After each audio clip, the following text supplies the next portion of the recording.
วันนี้พิเศษมากๆนะครับทุกคนผมมีคีย์บอร์ด1ตัวมานำเสนอทุกคนได้ดูกันเป็นคีย์บอร์ดที่เรียกได้ว่า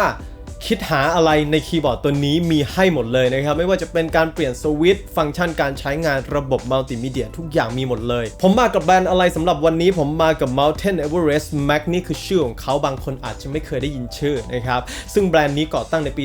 2018 และเป็นแบรนด์แบบใหม่ล่าสุดเลยนะครับคีย์บอร์ดก็มีลักษณะหน้าตาที่แตกต่างจากคีย์บอร์ดทั่วไปมากๆลักษณะการใช้งานจะเป็นยังไงจะตอบโจทย์กับทุกคนไหมผมเชื่อว่าใครจะเล่นคีย์บอร์ดไฮเอ็นด์ตัวนี้ตอบโจทย์แน่นอนมั่นใจแน่นอนว่าถูกใจแน่ๆลองไปชมกันว่าจะเป็นลักษณะยังไงนะครับตัวกล่องใหญ่และจัดเต็มมากๆนะครับเป็นกล่องคีย์บอร์ดที่แพ็กเกจใส่ของมาจัดเต็มที่สุดเท่าที่ผมเคยเห็นมาแล้วผมบอกตามตรงเลยนะฮะกล่องใส่ของมาถึง2ชั้นด้วยกันนะครับชั้นบนเป็นคีย์บอร์ดสุดเท่เลยและชั้นล่างเป็นอัซเซอรี่ได้อารมณ์กล่องสมบัติสุดๆนะครับและสิ่งที่เขามีมาให้มีอะไรบ้างค่อนข้างละเอียดเลยทีเดียวนะครับชั้นบนเนี่ยจะมีคีย์บอร์ดและส่วนของแผ่นรองมือมาให้นะครับรองข้อมือในการใช้งา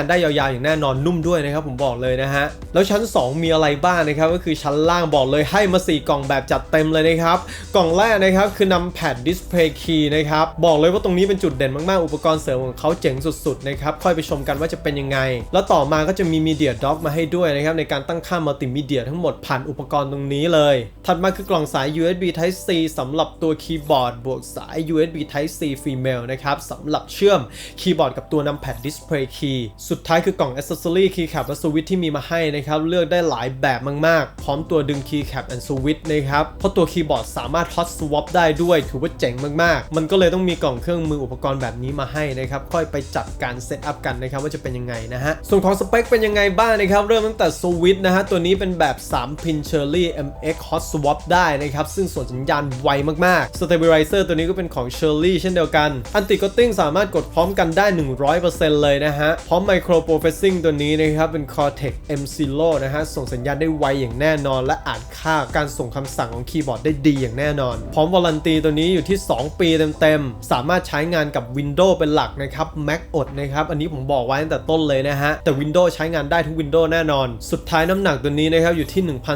1,373 กรัมถือว่าเป็นคีย์บอร์ดที่มีน้ำหนักมากๆนะครับทั้งรูปแบบสเปคและสิ่งที่เขามีมาให้บอกเลยว่า Full ใช่ไหมครับกล่องใหญ่ๆเลย2ชั้นแบบจัดเต็มมากๆสเปคก็ถือว่าจัดจ้านสุดๆต่อไปเดี๋ยวเราไปชมกันในส่วนของจุดเด่นนะครับแล้วก็เทคโนโลยีของเขาจุดเด่นของคีย์บอร์ดตัวนี้ก็ต้องพูดถึงเลยนะครับส่วนแรกคือ Add-on Accessory ที่เขามีมาให้แบบจัดเต็มเลยไม่ว่าจะเป็น Numpad Display Key หรือว่า Media Dock นะครับที่เป็นอุปกรณ์เสริมที่เพิ่มความสะดวกในการใช้งานคีย์บอร์ดตัวนี้เป็นอย่างมากทั้งตัวคีย์บอร์ดมีระบบการตั้งค่ามาโครและฟังก์ชันแบบจัดเต็มผ่านโปรแกรมได้ด้วยนะครับเดี๋ยวเราค่อยเจาะรายละเอียดไปทีละส่วนเลยนะครับว่าจะใช้งานอะไรยังไงได้บ้างนะฮะสีในท้องตลาดจะมีทั้งหมด2สีที่วางขายนะครับคือสีเกรย์นะครับแล้วก็ Midnight Black 2สีนี้จะมีความแตกต่างกันสิ้นเชิงนะครับลองเลือกกันดีๆดีไซน์และรูปแบบคีย์บอร์ดออกแบบมาเป็นรูปแบบคีย์บอร์ดเกมมิ่ง 100% Hot Swap ได้พร้อมรูปแบบฟังก์ชันการใช้งานที่ไม่มีใครเหมือนอันนี้ผมย้ำไว้เลยนะครับไม่มีใครเหมือนแน่นอนแล้วคีย์บอร์ดตัวนี้เหมาะกับใครนะครับเหมาะสำหรับคนที่ชอบคีย์บอร์ดที่ครบจบในตัวเดียวนะฮะรูปร่างหน้าตาคีย์บอร์ดออกแบบมาเป็นรูปแบบ TKL ขนาดกลางนะครับตัวคีย์บอร์ดเป็น TKL นะครับผมย้ำไว้ก่อนนะครับแต่จะมีตัวนำแผ่น Display Key มาให้นะครับเพื่อเพิ่มให้คีย์บอร์ดเป็นได้ทั้ง TKL แล้วก็ Full Size 100% เลยในเวลาเดียวกันฉะนั้นตัวคีย์บอร์ดค่อนข้างมีขนาดใหญ่มากๆอย่าลืมจัดการพื้นที่การใช้สอยตรงนี้ให้ดีนะฮะตัวไฟเป็นรูปแบบ Soft Facing นะครับวิ่งวนผ่านแผงวงจรด้านในแถบด้านบนไม่ได้วิ่งผ่านตัวสวิตช์และปรับไฟได้สูงสุดถึง 16.8 ล้านสีเลยทีเดียวผ่านตัวโปรแกรมนะครับแล้วแถบด้านข้างมาพร้อมไฟเพิ่มดีไซน์ให้ตัวคีย์บอร์ดสวยงามมากๆรายละเอียดคีย์แคปจะเป็นรูปแบบ Cherry Profile นะครับอีกทั้งคีย์แคปจะเป็นอักษรสากลทั้งหมดไฟส่องผ่านทะลุได้ทุกตัวอักษรถัดมาคือส่วนของด้านหลังนะครับจุดเด่นเยอะแยะมากมายเลยนะครับมีการลื่นให้ถึง5จุดด้วยกันพร้อมจุดเด่นคือส่วนของล่องเก็บสาย3ทิศทางนะครับสำหรับสาย Type C USB จัดการระเบียบสายได้สบายๆเลยแล้วการปรับระดับเป็นยังไงบ้างสำหรับคีย์บอร์ดตัวนี้นะครับสามารถปรับระดับได้นะครับโดยใช้ก้อนแม่เหล็กที่มีมาให้ในตัวกล่องนะครับแอ c เซสซอรี่ที่เขามีมาให้ปรับได้ถึง4ระดับด้วยกันทั้งคีย์บอร์ดและตัวนำแพดเลยนะครับตัวแม่เหล็กเขาจะมีมาให้ถึง8ก้อนด้วยกันปรับขึ้นลงได้ตามความสะดวกหรือไม่อยากใช้ก็สามารถจัดการก้อนแม่เหล็กเอาออกทั้งหมดได้เช่นเดียวกันนะฮะ พอร์ตสำหรับการใช้งานนะครับมีทั้งหมด6พอร์ตเชื่อมต่อเริ่มจากส่วนที่1นะครับคือพอร์ต USB Type C สำหรับเชื่อมต่อ Numpad Display Key ในส่วนของด้านข้างทั้งฝั่งซ้ายและฝั่งขวาพร้อมแม่เหล็กยึดเพื่อให้ใช้งานได้อย่างสมบูรณ์และง่ายที่สุดเสียบและถอดออกได้อย่างสะดวกมากๆส่วนที่2จะเป็น USB Type C เช่นเดียวกันนะครับสำหรับเสียบการใช้งาน Media Dock ในส่วนของด้านหน้ามี2พอร์ตด้วยกันนะครับในการใช้งานคือฝั่งซ้ายและฝั่งขวาเลือกจัดสรรพื้นที่ได้ตามใจชอบเลยนะครับจะเอาไว้ฝั่งซ้ายหรือขวาก็ได้นะฮะส่วนที่3คือพอร์ต USB นะครับคีย์บอร์ดทั่วไปบางตัวไม่มีมาให้นะครับสำหรับส่วนนี้แต่คีย์บอร์ดตัวนี้ใส่มาให้เป็น USB 2.0 สะดวกมากๆสมมุติอยากจะใช้งานเสียบเมาส์ก็สามารถมาเสียบตรงนี้ได้เช่นเดียวกันนะครับหรืออยากจะส่งข้อมูลไฟล์ต่างๆเสียบตรงนี้ก็สามารถใช้งานได้เลยนะฮะส่วนที่4เป็นอินเทอร์เฟซสำหรับการเสียบใช้งานคีย์บอร์ดเป็นรูปแบบ USB 3.2 Gen 1 นะฮะเป็นเทคโนโลยีการส่งข้อมูลคีย์บอร์ดที่ไวมากๆนำมาอยู่ในคีย์บอร์ดตัวนี้ด้วยถัดมาจะเป็นส่วนของวัสดุนะครับวัสดุจะเป็นรูปแบบอลูมิเนียมในส่วนของด้านหน้าแข็งแรงและทนทานอย่างแน่นอนส่วนของด้านหลังนะครับเป็น ABS พลาสติกบวกกับคีย์แคปก็เป็น ABS พลาสติกเช่นเดียวกันแล้วสายของคีย์บอร์ดตัวนี้เป็นยังไงเป็นสายถักขนาดใหญ่นะครับคุณภาพสูงสามารถหักงอพับเก็บได้เต็มที่เลยและส่วนที่สำคัญคือส่วนไหนนะครับคือส่วนของสวิตช์นะครับเพราะคีย์บอร์ดตัวนี้เป็น Cherry MX Switch ส่งสัญญาณได้ไวอย่างแน่นอนในท้องตลาดมีถึง5แบบนะครับคือ Red Switch Brown Switch Blue Switch Silent Red Switch และสุดท้ายคือ Speed Silver Switch ถือว่าเป็นสวิตช์ที่ว้าวพอสมควรเลยนะครับเพราะ Cherry MX Switch ค่อนข้างได้รับการยอมรับจากหลายๆแบรนด์ทั่วโลกเลยที่นำไปใช้งานและได้รับการตอบรับกลับมาในระดับที่ดีมากในเรื่องของการใช้งานที่ทนทานและไว้ใจได้การันตีการใช้งานสามารถกดได้สูงสุดถึง100 ล้านครั้งเลยทีเดียวเป็นค่าที่สูงมากถึงมากที่สุดเลยสำหรับคีย์บอร์ดตัวนี้สำคัญนะครับสวิตช์สามารถคัสตอมฮอตสวอปได้แล้วตัวสวิตช์ที่เขามีมาให้เป็นแบบไหนเป็นแบบ3พินนะครับไม่ใช่5พินนะฮะเป็นแบบ3พินพร้อมทั้งยังสามารถปรับเปลี่ยนแบรนด์อื่นๆนำมาใช้งานได้อีกด้วยสำหรับใครจะปรับแต่งหรือปรับเปลี่ยนตัวสวิตช์เช็คพินกันดีๆนะครับเพราะคีย์บอร์ดตัวนี้เป็นแบบ3พินผมย้ำไว้เลยนะครับสเตเบลไลเซอร์ตัวนี้เป็น Cherry Page Mount นะครับไม่มีเหล็กกั้นค้ำด้านบนที่สำคัญทางแบรนด์เขาระบุมาเลยนะครับว่า Root Stabilizer และสวิตช์มาให้เรียบร้อยแล้วนะครับด้วยน้ำยา K-Talk GPL 205คุณภาพสูงทำให้เสียงดีบวกกับความสมูทในการใช้งานตั้งแต่แกะกล่องเลยนะครับต่อไปคือส่วนที่สำคัญอีกส่วนหนึ่งนะครับนั่นก็คือส่วนของสวิตช์ตัวนี้สวิตช์เป็นของ Cherry Switch เสียงจะเป็นลักษณะยังไงผมอยากให้ทุกคนฟังมากๆนะครับเป็น LED Switch เสียงดีมากๆจะเป็นลักษณะยังไงลองไปฟังกันนะครับ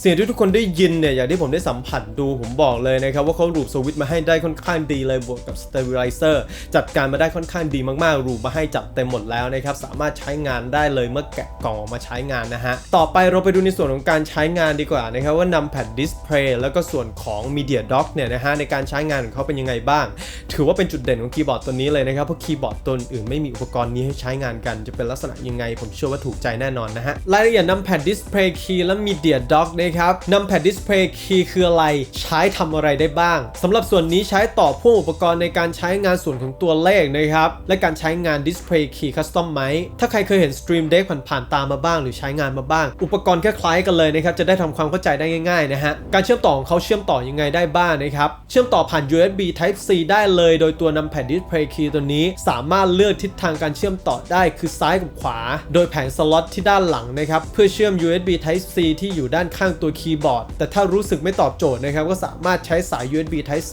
Female เชื่อมต่อเพื่อเพิ่มระยะในการใช้งานได้มีมาให้ในตัวกล่องอุปกรณ์ Accessory นะครับแล้วการใช้งานส่วนของนำแพดเป็นยังไงนะครับสามารถจัดการระบบสวิตช์ได้ปกติและเป็นสเปคเดียวกันกับคีย์บอร์ดหลักทั้งหมดเลยนะครับจุดสำคัญคือ Display Key นะครับที่สามารถแมปปุ่มการใช้งานและปรับเปลี่ยนโลโก้แบบจัดเต็มได้ผ่านตัวโปรแกรมของทาง Mountain เลยไม่ว่าจะเป็นการปรับเปิดปิดซาวด์รันโปรแกรมหรือแม้กระทั่งการเซตสตรีมก็สามารถทำได้ผ่านอุปกรณ์ส่วนนี้นะครับ เพิ่มดีไซน์ให้คีย์บอร์ดมีความคูลมากยิ่งขึ้นไปอีกนะครับสำหรับส่วนนี้ค่อยไปเจาะรายละเอียดในการตั้งค่ากันในส่วนของตัวโปรแกรมนะครับต่อมาคือ Media Dock นะครับคืออะไรคืออุปกรณ์สำหรับใช้งานมีเดียทั้งหมดนะครับโดยหลักการใช้งานเป็นรูปแบบ Knob Digital Control นะครับที่มีหน้าจอดิจิตอลหมุนปรับเปลี่ยนโหมดการใช้งานได้ค่อนข้างเสถียรมากๆพร้อมฟังก์ชันที่หลากหลายสุดๆแล้วการเชื่อมต่อใช้งานเชื่อมต่อยังไงบ้างนะครับเชื่อมต่อผ่าน USB Type C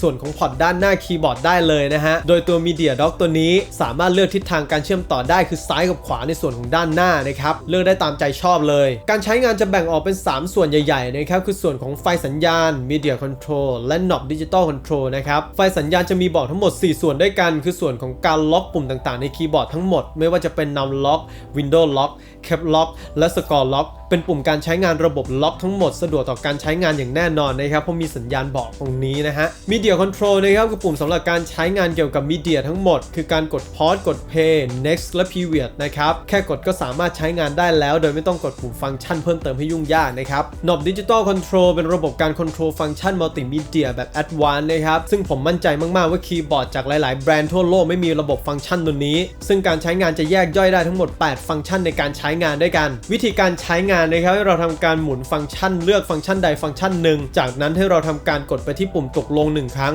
ซึ่งจะอยู่ข้างกันนะฮะจะเป็นการเลือกตั้งค่าฟังก์ชันนั้นๆเมื่อเราตั้งค่าเสร็จกด2ครั้งนะครับย้ำว่ากด2ครั้งจะเป็นการย้อนกลับสู่หน้าเมนูหลักเพื่อไปสู่เมนูอื่นต่อไปนะครับแล้วแต่ละเมนูมีการตั้งค่าพื้นฐานอะไรยังไงบ้างส่วนที่1คือ Clock นะครับคือการตั้งค่าเวลาทั้งหมดตัวเวลาจะลิงก์กับคอมพิวเตอร์เป็นหลักนะครับพร้อมทั้งยังสามารถตั้งค่าจับเวลาและนับถอยหลังได้ด้วยถัดมาคือ Profile นะครับเป็นการตั้งค่า On-board Profile สามารถตั้งค่าได้สูงสุดถึง5 Profile ด้วยกันสำหรับการตั้งค่าสามารถตั้งค่าผ่านตัวโปรแกรมแบบละเอียดผ่านตัวโปรแกรมได้อีกนะครับค่อยไปเจาะรายละเอียดกันตรงนั้นถัดมาคือ Lighting และ Volume นะครับเป็นการเลือกโหมดไฟได้ถึง9โหมดด้วยกันพร้อมกับ Volume ตัวนี้จะสามารถควบคุมความดังเบาของซาวด์ในคอมพิวเตอร์ได้โดยตรงเลย Brightness นะครับคือการปรับความสว่างของตัวคีย์บอร์ดตรงนี้สามารถปรับได้ตามเปอร์เซ็นต์ที่มีบอกเลยนะครับปรับค่าได้เต็มที่ถัดมาคือส่วนที่เจ๋งมากๆนะครับคือ PC Info เพราะการตั้งค่าตรงนี้เราจะสามารถเช็คค่าสแตทการใช้งานปัจจุบันของคอมพิวเตอร์ของเราได้นะครับไม่ว่าจะเป็นค่าอะไรในคอมพิวเตอร์ก็ตามไม่ว่าจะเป็น CPU RAM หรือว่าการ์ดจอนะครับเมื่ออยากรู้ค่าต่างๆของคอมพิวเตอร์สามารถกดดูได้ที่ปุ่มนี้สะดวก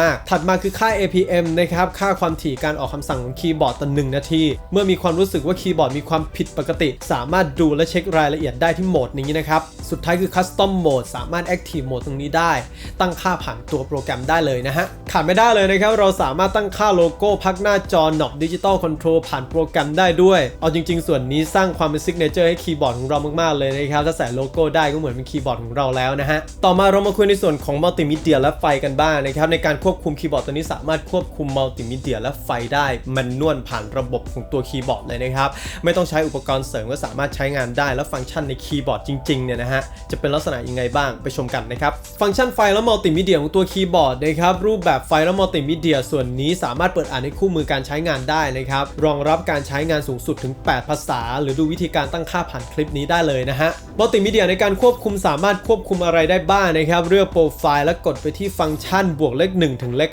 5นะครับเลือกได้ทั้งหมด5 On-board Profile ด้วยกันสำหรับการตั้งค่า On-board Profile ต้องเซตค่าผ่านตัวโปรแกรมยังจะสามารถใช้งานได้นะครับ Media Control เป็นส่วนของการ Control Media ทั้งหมดนะครับคือบริเวณของปุ่ม Insert Delete Page Up Page Down นะครับซึ่งวิธีการกดใช้งานทั้งหมดกดได้ตามนี้เลยนะฮะถัดมาคือฟังก์ชันเสริมนะครับ Window Lock มีมาให้ด้วยซึ่งบอกก่อนนะครับว่าเขาทำมาแตกต่างมากๆสำหรับปุ่มนี้เพราะปกติปุ่ม Window Lock จะอยู่ที่ปุ่ม Window นะครับแต่คีย์บอร์ดตัวนี้นำไปอยู่ในปุ่ม Pause นะครับโดยการใช้งานกดไปที่ฟังก์ชันบวก Pause ก็จะสามารถใช้งานโหมดนี้ได้ทันทีถัดไปคือปุ่มของ Reset All Setting นะครับคือการกดเพื่อให้คืนค่าเป็นค่า Default ของคีย์บอร์ดตั้งแต่เริ่มต้นโดยการกดไปที่ฟังก์ชันบวกปุ่ม R ประมาณ5วินาทีคีย์บอร์ดก็จะเป็นการตั้งค่า Default ตั้งแต่เริ่มต้นทันทีสมมุติว่าเราตั้งค่าอะไรผิดพลาดสามารถกด Reset ได้ที่ปุ่มนี้นะครับโหมดไฟและปุ่มการใช้งานมีอะไรบ้างนะครับรูปแบบไฟของคีย์บอร์ดตัวนี้เป็นแบบ Soft Facing 16.8 ล้านสีสามารถควบคุมได้ผ่านตัวโปรแกรมและแมนนวลคีย์บอร์ดเลยนะครับส่วนของแมนนวลคีย์บอร์ดใช้งานอะไรยังไงได้บ้างฟังก์ชันบวกลูกศรซ้ายนะครับเป็นการปรับเปลี่ยนโหมดไปด้านซ้ายและฟังก์ชันบวกลูกศรขวาเป็นการปรับเปลี่ยนโหมดไปด้านขวานะครับเลือกซ้ายขวาเลือกโหมดได้เต็มที่เลยนะฮะถัดมาคือฟังก์ชันบวกขึ้น ลงนะครับจะเป็นการเพิ่มลดระดับความสว่างของไฟตัวคีย์บอร์ดสามารถเพิ่มลดได้ถึง4ระดับด้วยกันนะครับส่วนที่ขาดไปไม่ได้เลยคือส่วนของตัวโปรแกรมนะครับในการตั้งค่าไม่ว่าจะเป็นการตั้งค่าคีย์บอร์ด numpad display แล้วก็ media dock นะฮะสามารถตั้งค่าผ่านตัวโปรแกรมอะไรยังไงได้บ้างตั้งค่าโลโก้อะไรยังไงได้บ้างตรงนี้สำคัญมากลองไปชมกันนะครับสำหรับใครอยากโหลดตัวโปรแกรมเพื่อใช้งานแบบจัดเต็มสามารถโหลดเพื่อใช้งานกันได้เต็มที่ผ่าน mountain.gg เลยนะครับเป็นเว็บไซต์ของเขาโดยตรงเมื่อเข้ามาหน้าโปรแกรมจะเจอ keyboard Everest Mac นะครับให้เราทำการคลิกเข้าไปตัวโปรแกรมจะแบ่งออกเป็น6ส่วนใหญ่ๆในการควบคุมคือ Profile Writing Key Binding Macro Display Dial แล้วก็ Setting นะครับแต่ละส่วนมีวิธีการใช้งานอะไรยังไงบ้าง Profile เป็นการสร้าง onboard profile นะครับแบบที่ผมบอกไปก่อนหน้านี้สำหรับการปรับใช้งานสามารถใช้งานได้ถึง5 Profile ด้วยกันตั้งค่าแล้วก็ Reset ผ่าน Profile ตรงนี้นะครับตั้งไปเลย5 Profile ที่มีความแตกต่างกันสามารถกดตั้งค่าตรงนี้ได้ Writing คือการปรับตัวไฟคีย์บอร์ดนะครับค่าส่วนนี้สามารถควบคุมโมเดลการตั้งค่าได้ถึง8โมเดลแต่ละโมเดลก็มีความแตกต่างกันออกไปนะครับจุดเด่นของส่วนนี้คือ Custom Writing ที่สามารถตั้งค่าโหมดไฟได้ตามใจเราเลยและสามารถควบคุมไฟได้ทั้ง Speed และ Brightness ถือว่าละเอียดมากๆKey Binding จะเป็นการแมปปุ่มคีย์บอร์ดได้อย่างเต็มที่ 100% เลยสามารถควบคุมปุ่มได้ตามใจเราทั้งหมดที่เจ๋งสุดๆของส่วนนี้คือการตั้งค่า Media Dock ที่มีทั้งหมด4คีย์ที่มีมาให้นะครับการตั้งค่าให้ทำการคลิกที่ตัวปุ่มและทำการกดเลือกฟังก์ชันในการใช้งานสามารถตั้งค่าได้หลากหลายมากๆอยากเปิด Sound Set Stream หรือ Run โปรแกรมสมมุติว่าเลือกในส่วนของการตั้งค่า Run โปรแกรมแล้วกันนะครับขั้นตอนต่อไปเราก็แค่เปิด Browse ขึ้นมาในการใช้งานโปรแกรมเลือกไฟล์เป็น exe นะครับหรือว่าเลือกเป็นไอคอนหน้าเดสก์ท็อปก็ได้จะสามารถเลือกได้เช่นเดียวกันจากนั้นทำการอัปโหลดเพียงเท่านี้ก็จะสามารถใช้งานปุ่มโลโก้สุดเท่พร้อมการใช้งานแบบจัดเต็มได้แล้วนะครับถัดไปคือการตั้งค่ามาโครนะครับเป็นการควบคุมการใช้งานเพื่อเพิ่มความสะดวกทั้งเล่นเกมทำงานหรือแม้กระทั่งการคีย์ข้อมูลต่างๆส่วนนี้ตอบโจทย์ในเรื่องของความสะดวกแน่นอนลองไปปรับใช้กันดูนะครับและที่ขาดไม่ได้เลยคือส่วนของ Display Dial นะครับคือการจัดการระบบฟังก์ชัน Media Dock ทั้งหมดสามารถกดใช้งานโชว์เมนูหรือว่าเปิดปิดการใช้งานได้ที่ส่วนนี้ถ้าปิดแล้วผมย้ำไว้ก่อนว่าจะไม่สามารถใช้งานได้ในส่วนของแมนนวลคีย์บอร์ดเลยนะครับอีกทั้งยังเลือกเวลาพักหน้าจอของ Media Dock ได้อีกด้วยจุดสำคัญคือเราสามารถตั้งค่าภาพโลโก้ของเราได้ด้วยนะครับโดยการกดที่รูปโลโก้โปรไฟล์นะครับแล้วเลือกภาพที่เราต้องการมาเพียงเท่านี้ก็จะได้โลโก้มาใช้งานกับ Media Dock แล้วนะครับเป็นเอกลักษณ์ของตัวเองมากๆเลยนะฮะส่วนของ Setting คือรูปแบบการใช้งานฟังก์ชันเกมโหมดทั้งหมดนะครับไม่ว่าจะเป็นปุ่ม Windows Internet F4 หรือปุ่มอะไรก็ตามที่กวนใจสำหรับเราเกมเมอร์